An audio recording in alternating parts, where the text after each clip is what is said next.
Karşınızda Godox'un yeni podcast mikrofonu UMIK 82. Godox bir süredir mikrofon yağmuruna tuttu bize. Sürekli mikrofon çıkartıyor. Her kategoride neredeyse mikrofon çıkardı ve şu an portföyüne yeni bir mikrofon ekledi. Podcast mikrofonu. Mikrofonumuzun kutu içerisinde bir tane Type-C'den Type-C'ye kablo, bir tane USB'den Type-C'ye kablo. Ayrıca böyle bir çok şık standla beraber geliyor. Görmüş olduğunuz stand yani gerçekten oldukça şık ve tatlı bir stand. Görmüş olduğunuz mikrofonu yayınlara katılan arkadaşlar bilirler. Yayınlarda ben sıklıkla bu mikrofonu kullandım. Uzun zamandır incelemesini yapıyordum. Herhangi bir eksisi, sıkıntısı ya da çok iyi olduğu özellik var mı diye bakıyordum. Fakat ortalamanın üstündeki amiral gemisi mikrofonlarla aynı özelliklere sahip. 4 yönlü alıcısı var. Üstünde gain, volume kontrolü var. Type-C çıkışı var ki bu çok önemli. Benim diğer mikrofonlarım yani kutusundan çıkan Type-C'den Type-C'ye kablosu sayesinde telefona bağlayarak da kullanabiliyorsunuz. Galiba dışarıda bir yerde işte farklı yerlerde yayın yapmak isteyen insanlar için bu özellik geçerli. Fakat dışarıda shotgun mikrofonu kullanmanızı tabii ki tavsiye ederim. Çünkü rüzgarlığı var. Bunun rüzgarlığı yok. Üstünde bir pop-up filtresi var kendi içerisinde. O da daha önce söylediğim PCTK gibi bazı sessiz harflerin ses patlaması yapmasını engelliyor. Üzerindeki pop-up filter. Onun haricinde altında kulaklık girişi var. Kulaklık girişi sayesinde yayına giden sesi anlık olarak duyabiliyorsunuz. Kulaklarınızı eğer bilgisayara takarsanız duyamıyorsunuz. Böyle bir özelliğiniz olmuyor. Kulaklığı bilgisayara taktığınız anda yayına giden sesi değil sadece bilgisayarda çalan müziği duyuyorsunuz. Fakat eğer altındaki kulaklık girişinden kulaklarınızı mikrofona bağlarsanız kendi sesinizi duyarsınız. Bu da ses seviyesi ayarlamanızı kolaylaştırır. Ben yine de arada yayınlarda soruyorum. Arkadaşlar diyorum sesim nasıl geliyor? Çünkü mikrofonun incelemesini yapıyorum. Sesimde sıkıntı olursa söyleyin diye birkaç kere tekrarlamıştım. Fakat ben güzel duydum. Yayına da güzel gitmiş. Ortalama 1 aydır, 1,5 aydır belki incelemesini yapıyorum. Gayet keyifli bir mikrofon.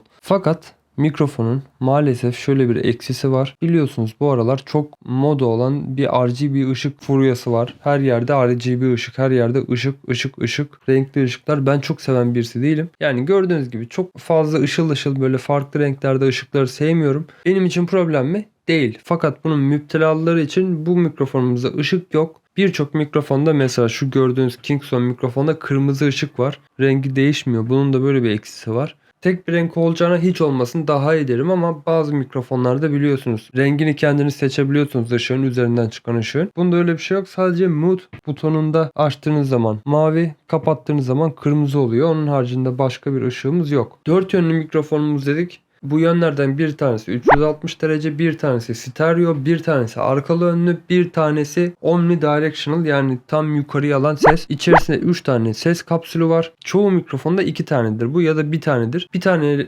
kapsüllü mikrofonlar direkt karşıya alır. 2 tane olanlar stereo çalışır. 3 tane olanlar 360 derecede ses alabilmenizi sağlar. Şimdi gelelim en önemli konuya. En önemli konumuz ben neden Godox'u bu kadar övüyorum, Godox'u neden bu kadar anlatıyorum. Benim şöyle görmüş olduğunuz Kingston mikrofonum var.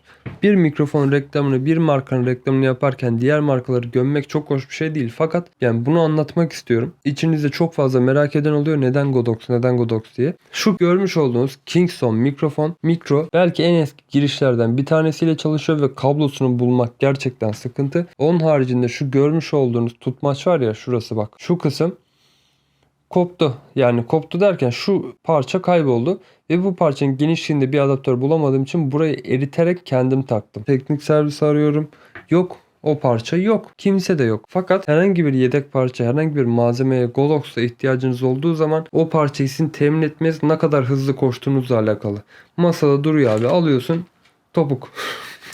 Yok tabii ki öyle bir şey yok da yani herhangi bir sıkıntı yaşadığınızda herhangi bir şeye ihtiyacınız olduğunda bulamamanız çok mümkün değil ya. Yani illaki buluyorsunuz ya da bir çözüm önerisiyle geliyorlar. Ben bunu parçaları eriterek bağladım. Bak zaten belli oluyor. Erimişlik belli oluyor. Şu vidayı bildiğin somunlu vidayı kendim taktım. Cıvatalı. Yani bu da başka bir yerden inşaattan çıkma bir vida. Çok saçma sapan bir şeye dönüştü. Üzerinde herhangi bir tripod girişi dahi yok şu aletin. Fakat Godox'umuzda girişimiz var abi. Çok güzel bir girişimiz var. Kalın giriş ama olsun. Bunu inceye çevirebilirsin. Ama hiç giriş olmamasından tabii ki daha iyidir. Bu arada ben yayın yaparken kullanmak için şu şekilde bir aparat aldım. Bu aparatı masaya istediğim gibi bağlayıp mikrofonu da istediğim gibi yönlendirebiliyorum. Sağa sola ekstradan değiştirebiliyorum. Çünkü masanın üstünde mikrofonumuzun yer kaplaması bazen kablo dolaşımı açısından sıkıntı olabiliyor. Tamam, her şeyimiz kablosuz ama yine de SD kartı aktarayım, işte görüntü aktarayım, bir şey yapayım falan derken kargaşa çıkabiliyor. Ya da mouse çarpıyor mikrofona, birden langırt diye ses çıkıyor ekstradan. Gereksiz şeyler. O yüzden böyle bir masaya mikrofonu bağlama aparatı oldukça hayatınızı kurtaracaktır. Godox mikrofonumuzun kutu açılışını ve incelemesini yaptık. Eğer performansını merak ediyorsanız yayınlara gelmenizi şiddetle tavsiye ederim. Nasıl hemen yayınlarında reklamını bağladım. İstiklal Marşı ve kapanış.